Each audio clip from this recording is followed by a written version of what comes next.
anytime they stated that anytime that and I was invited by the principal herself, so anytime that a recruiter did try to come on, the students would gather around and tell them, leave, and they'd leave. What are you going to do? You got all these kids sitting there yelling at you, and the last thing you want to do is make a big scene as a recruiter, so they'd leave. So you're from here in Wichita, right? I'm originally from California. You're originally from where? California. Okay, but do you live here right now? Yeah, I do, yes. Your daughter goes to high school, right? She did. She goes to Metro now. I'm wondering if you've had any luck or if you've tried, you mentioned about not being in any other schools. Have you tried? I've tried a few, and I haven't. See, what I need to get into schools is I need at least one teacher to say, come to my class. If I get a teacher who said, come to my class, and don't necessarily tell the principal what's going on, then I just come to the class and I speak whoever I want.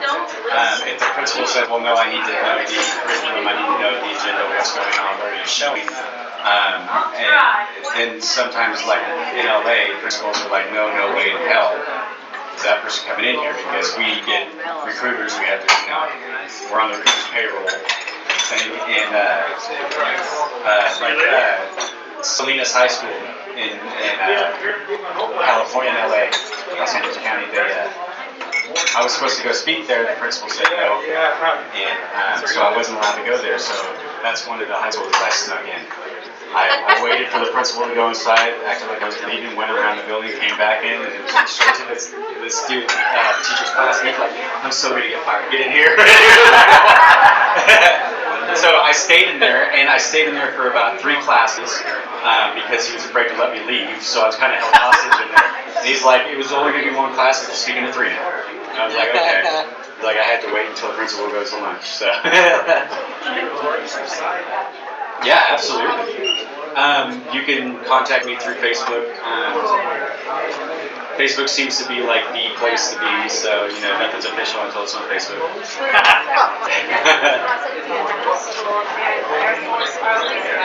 I know several classes I got to talk to 2 girls, and I was telling them about how women are raised in the military and all kinds of stuff. Not just women, men too. And I really got to talk to these 2 girls about what's really going on in the military. So they won't tell you. So it's more than they thought, after 4 years, 4 years ago, I said, no, you can't. They don't want you to go home. You can't go home. So I was in the set. We're talking to you right straight. Well, and one of the things that I run into with students in high school is they're so enamored with this glorified version of the military. I mean, I sat there and watched TV, and within a 4-hour block, I saw probably 8 commercials for the U.S. military. And some of the videos even got me like, I want to join the Army. And I was like, wait a minute, I've been there. There is no kick-ass music when I go voices through a door. There's no violins playing when I get shot at. There's no slow motion. Seventh and 8th graders, and last year I was watching the Texas State Parade. I couldn't believe all these little kids in military uniforms. Yeah. Like, oh my gosh. I mean, it starts at a very young age. I mean, G.I. Joe. Yeah, Call of Duty especially. And if you look at the WikiLeaks video, it looks exactly like Call of Duty, not this last 2, but the one before that, where you're up in an Apache and you're firing on insurgents. And it looks exactly like that. There's no determination of, okay, this is real life, and this is, And the thing is that, like with the Apache pilots, they don't get to see what's on the ground. They don't walk up on what I got to see. They don't get to see the spoils of their, it's spreading. Yeah, their democracy they're spreading, yeah. Right, don't say that.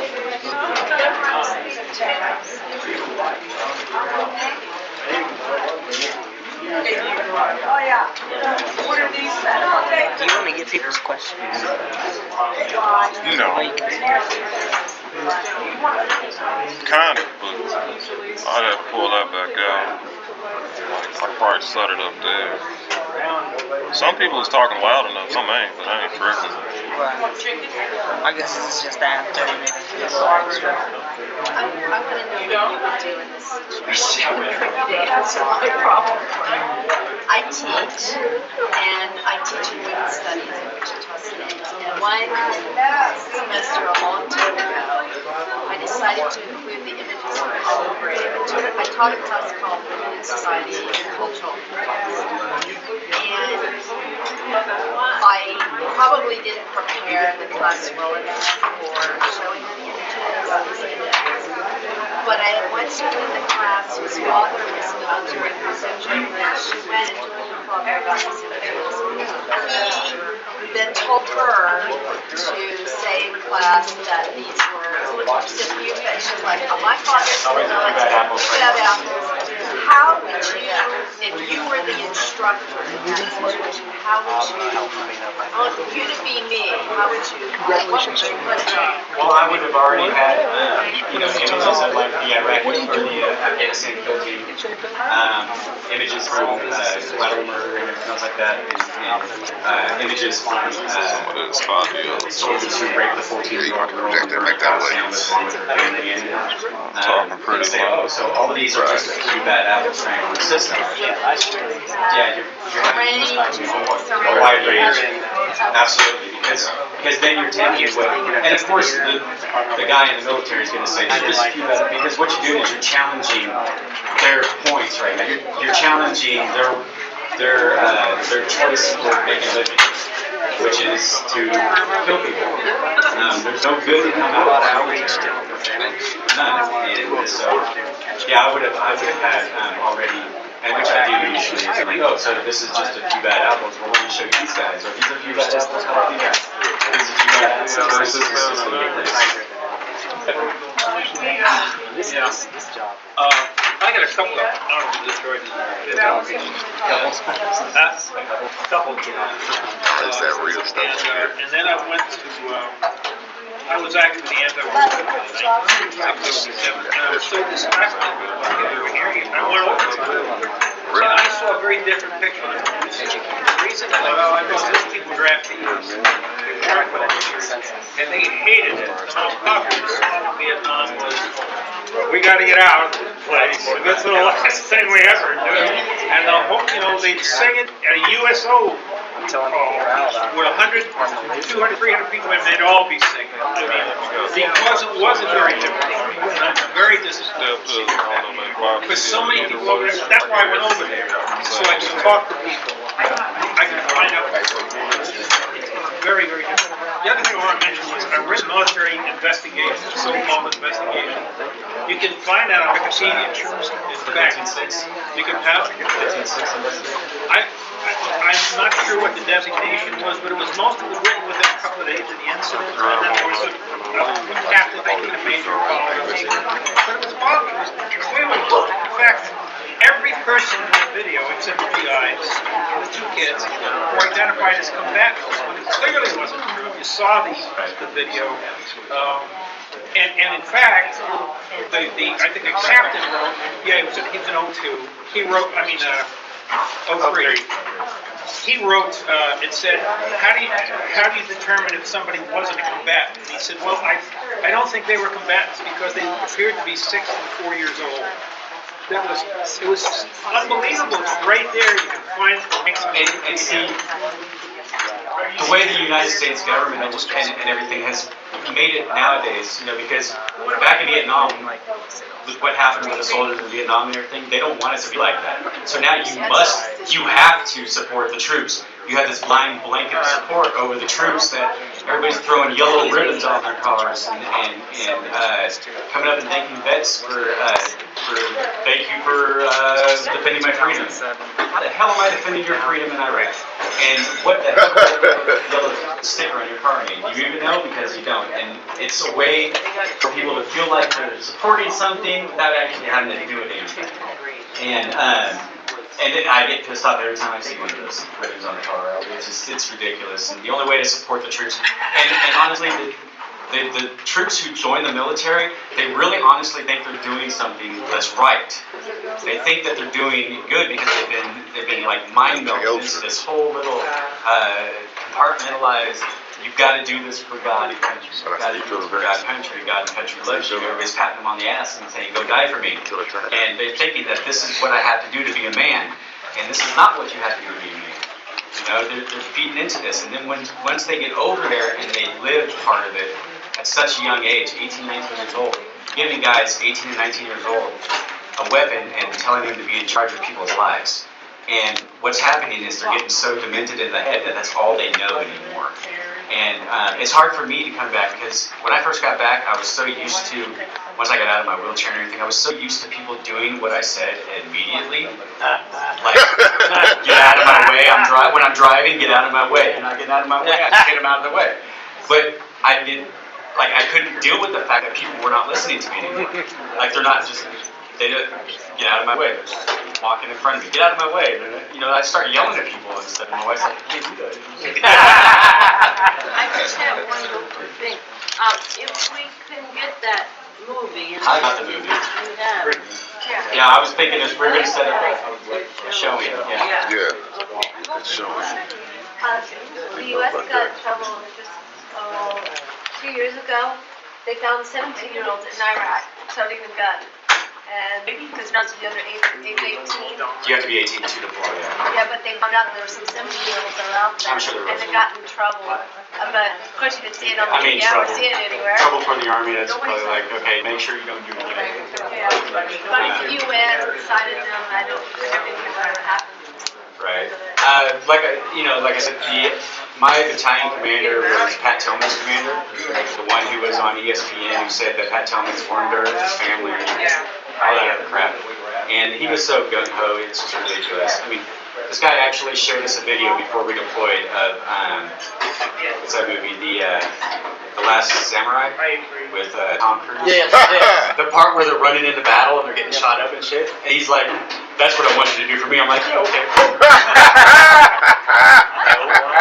I'm not doing that for you or anybody. He's like, "Do it for me." You're like, "No." Get out of my way! So I was like, someone to do that, someone to sit down all these soldiers and be like, "Oh, you guys ready to go?" And everybody's like, "We have to do that." That body armor stops all that. But no, it's and that's what you have. You have this leadership who makes it not okay to have feelings. They tell us if they wanted us to have a wife and children, they would have issued it to us at basic training.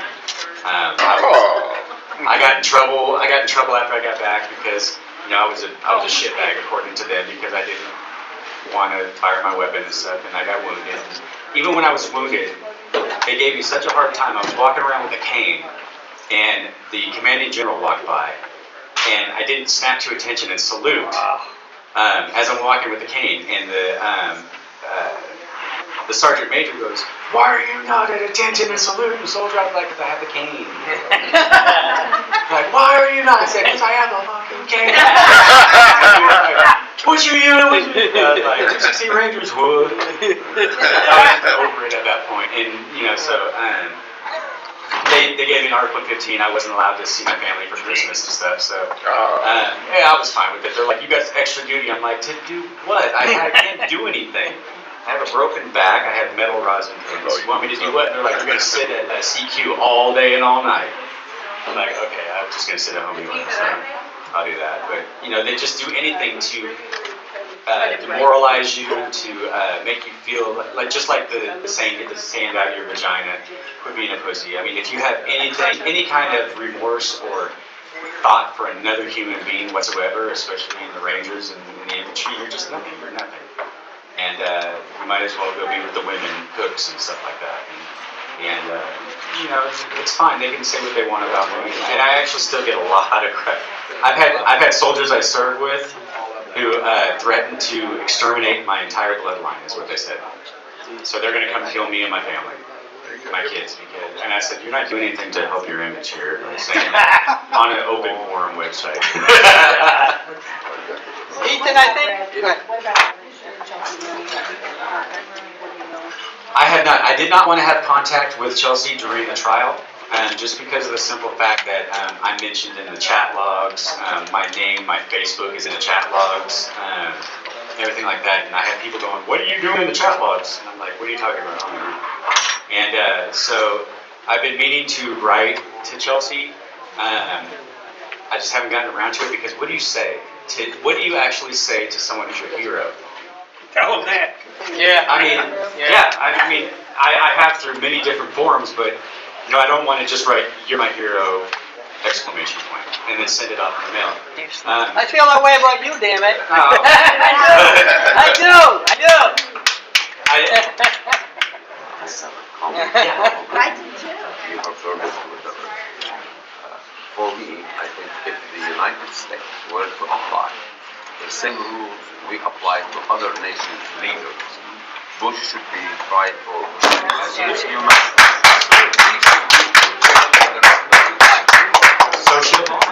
Obama. Because honestly, Obama is killing people right now as we speak. Yeah. With drones. Yeah. I agree. So if we were to if we were to hold our country the same as everybody else, we would have to admit that we're wrong. Yeah. And that America doesn't do that. We don't even say It's never too late, man. Better late than never. Go back to curtains and batteries. Yeah. Yeah, these people at the top are making a lot of money.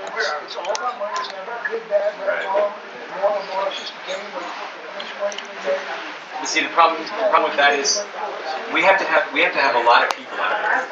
We can't have 30 people on the street. Hundreds of years ago, you would have been assassinated. Oh yeah, I'm not saying we move right now. Yeah. Tell us what you ought to do. My son was a lawyer. Get your documentary. Bel Air, whatever you call it. Yeah. Yeah, the police department up there, they mess with people.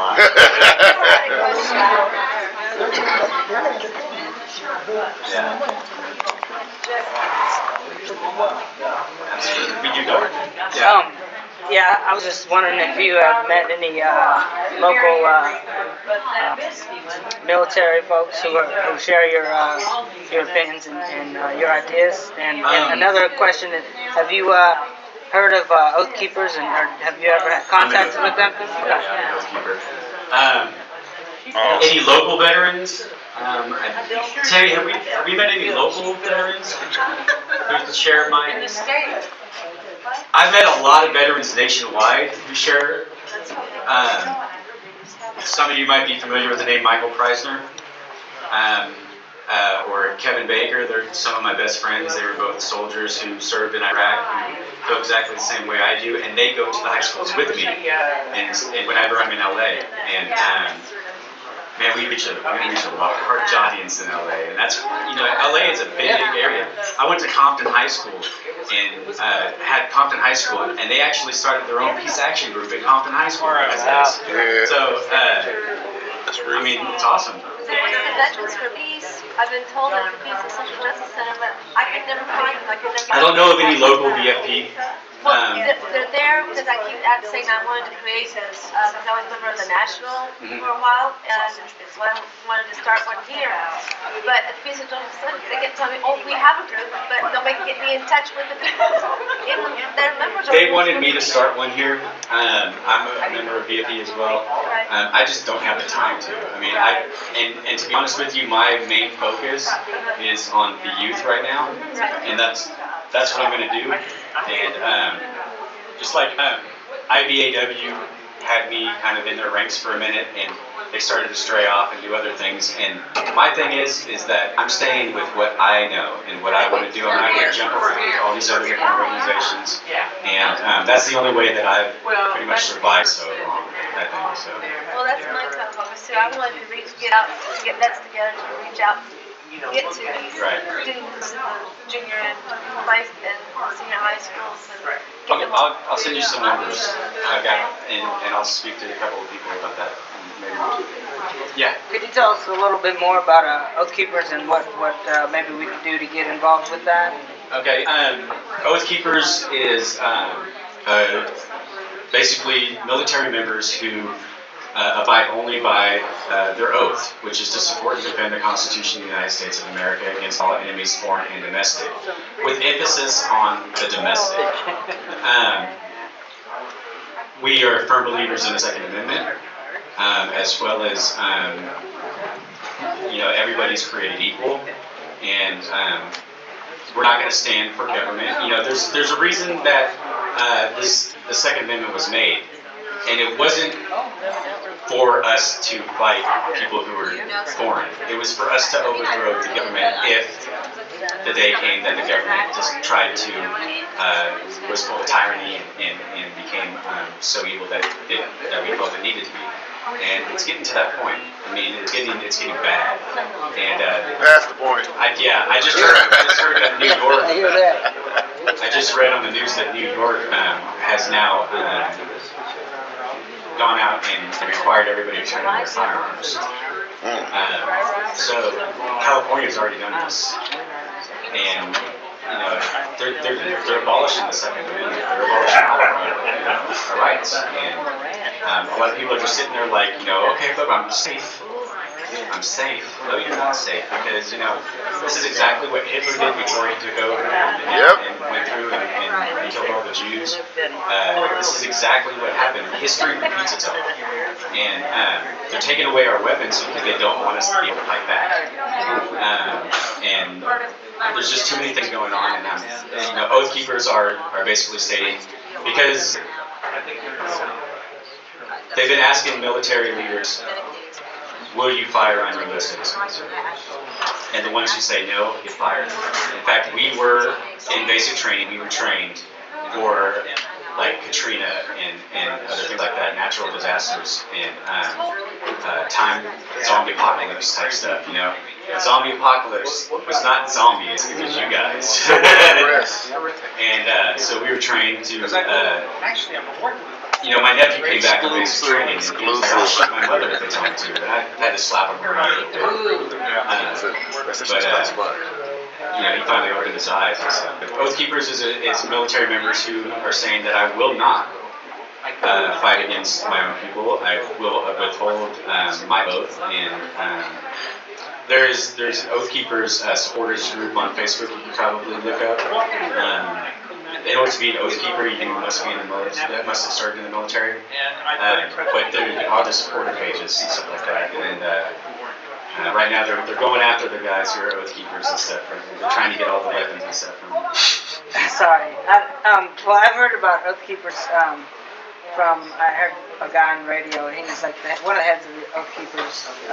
Stuart Rhodes. Stuart Rhodes, yeah. Who? Stuart Rhodes. Well, he was talking about starting up he had a framework set up to build neighborhood watches, and building up neighborhood watches into communities to safeguard the community in case of natural disaster or worst case scenario like attack from our own government. Have you heard of anything like that? Well, I think that going along that lines is looking more towards the lines of maybe a militia, like a.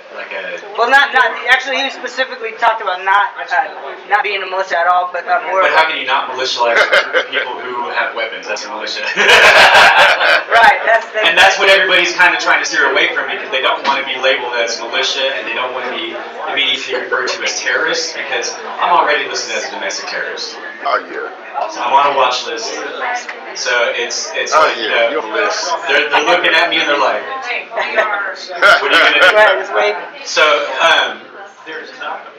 I think that what you need to do is maybe community watch, without the weapons, without the George Zimmerman type of running out there and destroying everybody, and maybe stand out there and speak of ways to help strengthen your community. It's all about wording. It's all about how you word things and how you phrase it and how you bundle it. There's a bow on it versus slam. There you are. And here's my AK. And there's just certain ways of getting about that. But either way, strengthening your community is number one by all means. And the only way you can strengthen your community is by reaching out to everybody in your community and having everybody on the same page. Ethan, did Mike Pompeo offer something about that review? And I on 2 occasions last year had to sit down and talk with him a little bit. And on both occasions, I told him that he had a constituent served in Iraq and he needed to talk to him. And he said, yeah, that's good stuff. And I get on both times. I'm going to do it. Unless you don't want to talk to him. I'll talk to him. See, You know this. Who be doing this? But look, it's your house. Mike Pompeo, he's the representative. He's a constituent. Right. And You're one of his constituents. I've tried to speak in front of Congress and everything with Kucinich and stuff like that as far as war crimes or things that have happened. I've been ignored, and anybody's going to be, because in order for me to stand up there, and just like everybody else, each time that something happens, look at other guys. They took the lowest of the low soldiers and they punished them. The people up above are like, don't do it again. Go on about your way. They have nothing to do with it. It's the private society. It'll be on YouTube. So knowing damn well that every single lieutenant and every single general and major and stuff have pictures. Yeah, I bought a camera, but I don't know how to use it. It's always going to be slap a little guys. The big guys. Here's my card. If I see him again, I'll tell him again. Absolutely. Okay. I don't know. Are you friends with James on Facebook? Wait. We got each other on speed dial. Oh, okay. Yes, I'll be there. Yeah, sure. Every time I send a video, she spreads it like wild. Dynamite. I'm glad to hear it. All right. What's your name again? Anton. Good to meet you. Yeah, as long as it's across the street. Right now it's like you have to Here's one of the things. One of the things that I found that's very that works like I probably have most of the is you do sidewalk showings of collateral murder. Sidewalk showings of collateral murder. What you do is you have your setup. You got your screen. I got to go across the street to McDonald's to get advice on my outfit. Just a basic place like downtown in front of the movie theater. Right. People walking by are going to stop and be like, what the hell is that? Because you would not believe how many people have no idea about collateral murder. They're just like, what is that? That's the one that you're in. Yeah. But it's pretty much the most damning thing to come out of Iraq so far. But and it's going to catch everybody's attention. If you stand out there and you show the video, collateral murder, and then have people walking up to see it, and you're handing out information about this and answering people's questions, they're going to become enamored by it. They're going to tell, hey, come here, look at this, come here, look at this. You just continue doing it. Like, make it night, every night that you guys go out there on a busy night, and just be like, all the people at the club, all the people at the club go out there, and have it set up to where even if they're drunk, they're going to remember it tomorrow. Can you do that in front of high school? Is that legal? You can do it across the street. Across the street like a... Like Jack? Absolutely. From all Chicago and Crete, Illinois, I saw Gary, something years ago, they said, they but I estimated 1 watched in people 5 laughing. new It was way recruits more into the than military 36. joined because they played Call of Duty. They talked to a guy just off Afghanistan, and something like that. And yeah, just like that. It goes to show the mentality of the kids who are going into the military. Indoctrination. Yeah, it is. It's indoctrination from day one. The system is set up that they cannot see. In World War II, 20 to 25% of the soldiers that went to war shot and killed. They separated them. They separated them. Said they all war. 95% of them on the battlefield. Yeah, everybody's going to shoot to kill the first time until they kill somebody, and then they're going to be sitting there in the room trying to find a happy place. You can't kill somebody and go on about your day like nothing happened and stays up forever. It's the way it's soul. First time on the battlefield. By the Gulf War, 90 to 95% were shooting to kill. The society today is it's cool to kill. I've never enjoyed anything. Oh, yeah.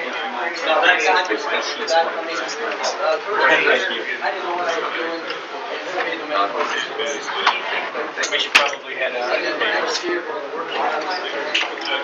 Okay. Yeah, I'm gonna look you up on Facebook, my man. All right, man. Oh, okay.